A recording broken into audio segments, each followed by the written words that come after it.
For the blind friends, this consent section is at page 15, section 11.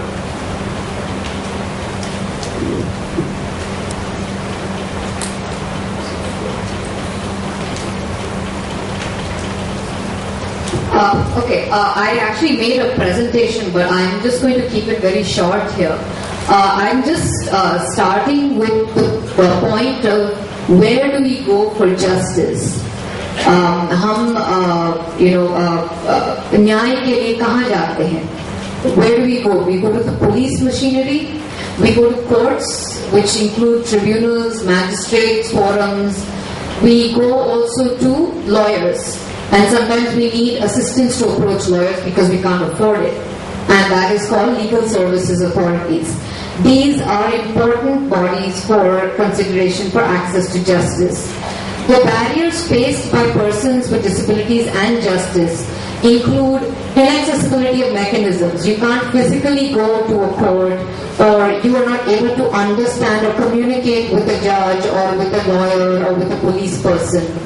The second big problem is legal barriers from being recognized as competent to participate in procedure. There have been many cases where persons with disabilities across the world have not been deemed competent.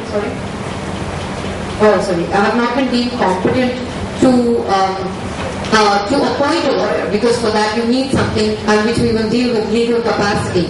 So if you cannot, and if you're dependent upon a guardian to do this procedure, if there's a conflict of interest, there is a legal barrier. Third is a lack of awareness, and especially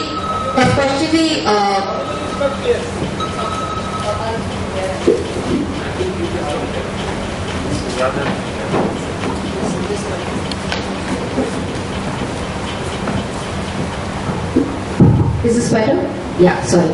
The barriers, like I said, first is mechanisms, physical communications. The second is that if you're not recognized as competent to approach a court, depose in court, appoint a lawyer, that is a huge challenge. The third is lack of awareness on how to access justice. And there are some persons I would like to highlight who are severely challenged in accessing justice, such as people in institutions. If you're institutionalized, there is no manner in which you can approach a court for any rights violations which are going on. Now, the ICCPR, the UDHR all speak about the right of access to justice. And Article 13 of the UNCRPD, as you all know, also talks about access to justice. Now, after, as we discussed earlier, Justice Verma recommendations, there have been some changes made. But again, those changes are limited to a woman, or a person with a disability who has been the victim of an offence under 376 IPC, that's rape or sexual assault or child sexual abuse. And in respect of only these persons have there actually been some changes. And the other issue is that it becomes very important that these be extended across to all persons with disabilities.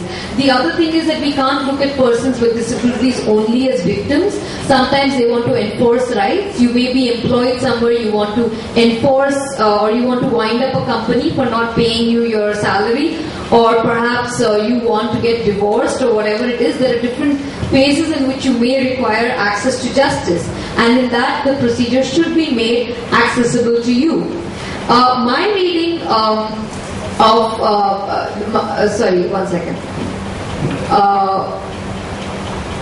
my reading of the available options before us, which is basically the 2014 bill, then the 2012 draft, and 2011. I personally feel that 2012 actually does a very good job of summarizing the provisions on access to justice which are most ideal. However, I do feel that there are three important aspects to be stressed, and where the present section on access to justice, which Mr. Lunta has drawn your attention to, fall miserably.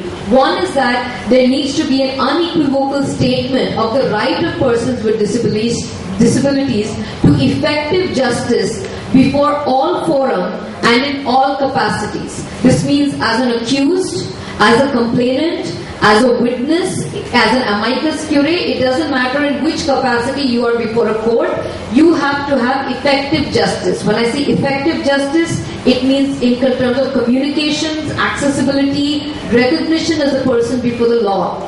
The second point I think is very important to incorporate in the provisions on access to justice is that all persons with disabilities have a right to accessible information, communication and documentation.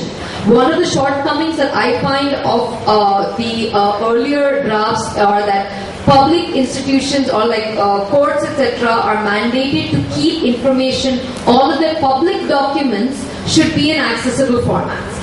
I believe that public document is a little hazy because a lot of court procedures are not public documents, but you might, a lot of court documents are not public.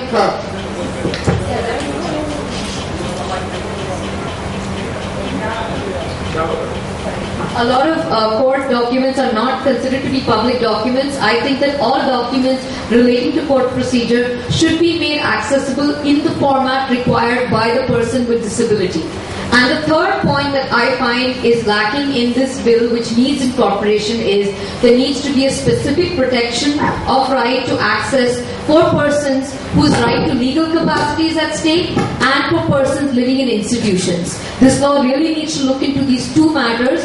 One is that persons whose legal capacities in question cannot be barred from approaching courts and should be given all required access and support structures to access justice. And secondly, for persons living in institutions, you need mechanisms, whether it's monitoring mechanisms or otherwise, to make sure that these persons can effectively access justice, because in many cases, these are the persons who are really getting the short end of the stick. Thank you. I don't think that I will add anything that she has covered, and let the discussion be open. No, once we're done, we'll open it. No, I don't have to add. One submission is this, because normal person can go to the court